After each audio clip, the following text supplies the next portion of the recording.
trop, c'est trop. Trop, c'est trop. Je pense que vraiment trop, c'est trop. Pourquoi je le dis? Parce qu'il y a vraiment des personnes qui se disent que le Canada devient très compliqué, très difficile. Et oui, vous avez raison, ça devient très compliqué, très difficile. Mais vous devez comprendre que chaque pays, chaque gouvernement doit protéger son pays contre les menaces externes, contre n'importe quel type de terrorisme et autres. Ils doivent protéger leur pays. Et vous devez comprendre aussi que avec les statistiques qu'ils ont en main actuellement, qui dit qu'il y a pratiquement 1 million, il dit 1 million d'étudiants étrangers qui sont entrés au Canada, ça fait un peu froid, c'est normal. Mais encore, la responsabilité ici est partagée parce que ce sont eux qui traitent les dossiers. Donc ça veut dire qu'ils pouvaient mettre pause, comme ils pouvaient peut-être donner plus de refus, mais ils ont décidé de donner des visas à ces étudiants-là. Donc qui il faut blâmer? Je dis personne, mais beaucoup plus le gouvernement parce que peut-être ils avaient un projet. Il fallait absolument ou un quota. Il fallait absolument qu'ils remplissent ce quota-là. Mais ce n'est pas ce qu'on va parler dans cette vidéo aujourd'hui. Pourquoi je le dis? Parce que dans cette vidéo, je veux absolument qu'on parle des différentes raisons qui poussent le gouvernement à prendre des décisions de refus vis-à-vis des candidats qui font leur demande. Donc, beaucoup de personnes, ou bien de nombreuses personnes, font les mêmes erreurs qui reproduit les mêmes refus au niveau du gouvernement du Canada. Prenons par exemple le plus simple, la procédure. Quand une personne se lance tout simplement dans la demande de son visa au niveau du Canada, que cela soit permis d'études, permis de travail, permis de résidence permanente ou bien même visa visiteur, tout simplement, vous devez comprendre que pour chaque programme, il y a une procédure que vous devez suivre.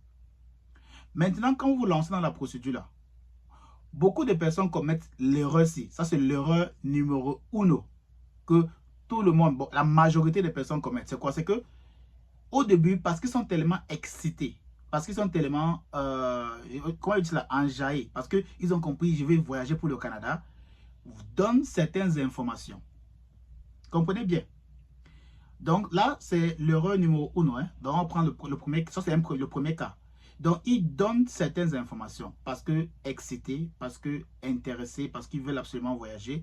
Ils donnent certaines informations. Et quand ils se disent qu'ils donnent l'information là, sachez que pour la toute première fois que vous faites la procédure et que vous envoyez cela au niveau du gouvernement du Canada, ce n'est que normal. Ils vont prendre les premières informations que vous leur donnez.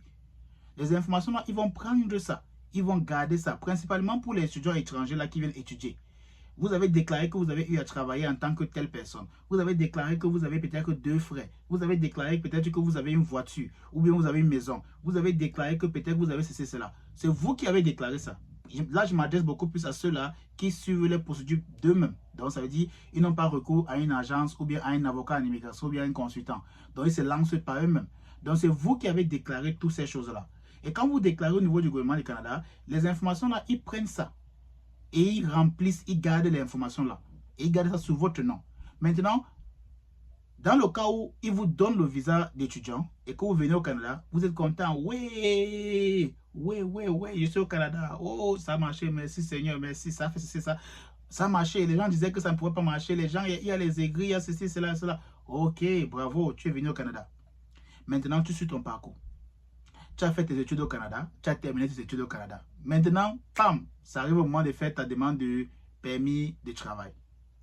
Pour faire un permis de travail, ce n'est pas trop compliqué. Tu refais les mêmes choses et puis tu envoies les informations et consorts. Et puis on te dit, ok, parce que permis de travail, ce n'est pas très compliqué. Donc, tu peux remplir ça en ligne, c'est très facile à faire. Et tu envoies. Et quand tu envoies cela, oui, tu as ton permis de travail comme ça, et ça marche. Oui, tu peux jubiler. Tu as tes 3 ans, tu travailles, tu manges la vie, tu manges l'argent, tu es content. Maintenant arrive la dernière étape. L'étape qui va vraiment couronner tout ton parcours au Canada. L'étape qui va couronner toute ta souffrance là au Canada. La résidence permanente. C'est là-bas. C'est là-bas que l'acteur trouve le vrai chef bandit là. Pourquoi? Parce que à ce moment-là, au niveau de la résidence permanente, tout ce que vous avez eu à déclarer dès le premier jour que vous avez fait une procédure de demande, peu importe quelle procédure vous avez fait pour le Canada, vous devez absolument être sûr que vous mettez les mêmes informations dans votre demande là. Beaucoup de gens vous disent, oh non, c'est pas comme ça, c'est pas comme ça. Mais rassurez-vous, c'est obligé. Vous allez mettre cela. Et pour ceux qui ne le mettent pas et qui reçoivent des refus de résidence permanente, rassurez-vous, c'est parce que vous avez omis de mettre ces informations à l'intérieur. Pourquoi? Parce que le gouvernement du Canada, pour vous donner la résidence permanente là, va tracer votre chemin depuis les 10 dernières années. Ils vont tracer votre chemin depuis les 10 dernières années. Et ils vont absolument vérifier toutes les informations que vous avez données là. Ils vont voir si c'est vraiment cohérent avec ce que vous avez rempli dans la résidence permanente. Et ils vont vous demander la documentation pour chaque information que vous avez fournie. Là où il faut demander la documentation, ils vont vous demander la documentation là. Et c'est là-bas que vous allez commencer à dire je n'ai pas celui-ci, je n'ai pas préparé ça, je n'ai pas fait comme ça, je n'ai pas. C'est là-bas que ça commence à chauffer maintenant dans vous.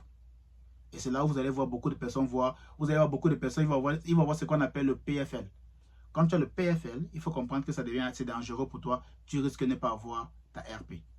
Donc le PFL, c'est un document tout simplement. C'est un document qui prouve que le gouvernement du Canada ne trouve pas vraiment les bonnes raisons pour vous donner la RP. Donc c'est comme pour dire, c'est comme une intention. Donc pour ceux qui ont fait les demandes des provinces des candidats, comme par exemple ceux qui ont fait les CSQ, ou bien pour ceux qui ont fait les visites exploratoires, quand le gouvernement provincial veut refuser votre demande, il vous envoie toujours les intentions de rejet. Vous voyez un peu? Donc le PFL là, c'est comme une intention de refuser votre demande de résidence permanente. Pourquoi? Parce que les informations que vous avez eu à déclarer il y a de cela 5 ans ou il y a de cela 10 ans, on ne retrouve pas les mêmes informations dans votre demande de RP. Ou bien on retrouve une autre information que vous avez créée et vous avez mis cela à l'intérieur de votre RP. Et c'est comme ça que vous perdez cette opportunité-là. Donc, vous voyez d'où on est quitté. Vous voyez d'où on est arrivé. La patience là. Le gouvernement du Canada, c'est une chose, ils ont la patience là. Parce qu'ils savent que vous allez arriver à cette étape-là. Et donc, toutes les informations que vous allez donner, ils vont garder ça avec eux. Et quand vous allez arriver, c'est là où ils vont sortir tout ça maintenant pour commencer à vérifier. Donc, voilà pourquoi j'attire toute l'attention de toutes les personnes, principalement les membres de la communauté immigrants ignorants. Suivre une formation procédurale peut vous permettre de savoir tous ces types d'informations-là. Pour vous permettre tout simplement de savoir exactement les types d'informations que vous devez remplir dès le premier jour. Donc, ça veut dire dès votre première demande de visa pour le Canada. Vous devez savoir exactement quel type d'informations vous devez remplir dans votre procédure. Parce que, en finale, ce que vous voulez absolument, c'est la RP. Et si ça arrive que vous arrivez au niveau de la RP et qu'on voit une différence d'informations, automatiquement, ils vont vous refuser la RP. Et s'ils refusent la RP, vous ne serez jamais résident permanent. Donc, vous serez peut-être en train de cumuler les différents visas temporaires et à la fin, ça ne pourra vraiment pas vous aider. Vous voyez un peu? Donc, suivre une formation procédurale pourra vraiment permettre à ce que vous connaissez exactement ce qu'il vous faut. C'est ce que nous faisons. Nous offrons cette formation procédurale-là pour n'importe quel type de visa. Vous permettre de savoir quel type d'informations vous devez absolument stocker, garder avec vous. Comme ça, quand le moment va venir, sortez les mêmes informations-là. Comment vous devez absolument accumuler les informations, garder, remplir cela, garder dans un fichier bien gardé pour vous. Comme ça, le jour de la RP, vous sortez seulement le fichier là, vous remplissez les mêmes informations que vous avez eu à fournir au gouvernement du Canada. Là, ça reste cohérent, tout simplement cohérent. C'est ce que nous faisons. Ça permet tout simplement à ceux-là qui veulent se lancer d'eux-mêmes d'éviter de dépenser des millions pour les agences d'immigration qui ne pourront peut-être pas les aider au mieux, ou bien d'éviter même de commencer à dépenser autant pour aller voir les avocats en immigration parce qu'on a refusé mon visa, vous ne connaissez pas pourquoi, s'il y a des choses là. Vraiment, prenez soin de toutes les informations que vous envoyez au gouvernement du Canada parce que soit ça va vous aider, soit ça va briser votre rêve au niveau du Canada. Donc, pour ceux qui sont intéressés pour les formations, le lien, l'adresse email est dans la description. Vous pouvez nous envoyer un email. Mais ce que nous disons toujours ici, c'est quoi? C'est que on conseille toujours à toute personne intéressée de toujours se rapprocher vers un avocat en immigration pour en savoir plus sur sa procédure d'immigration ou bien même pour en savoir plus sur son statut. Est-ce que la personne est éligible pour immigrer au Canada ou pas? Sinon, à bientôt, prochaine vidéo.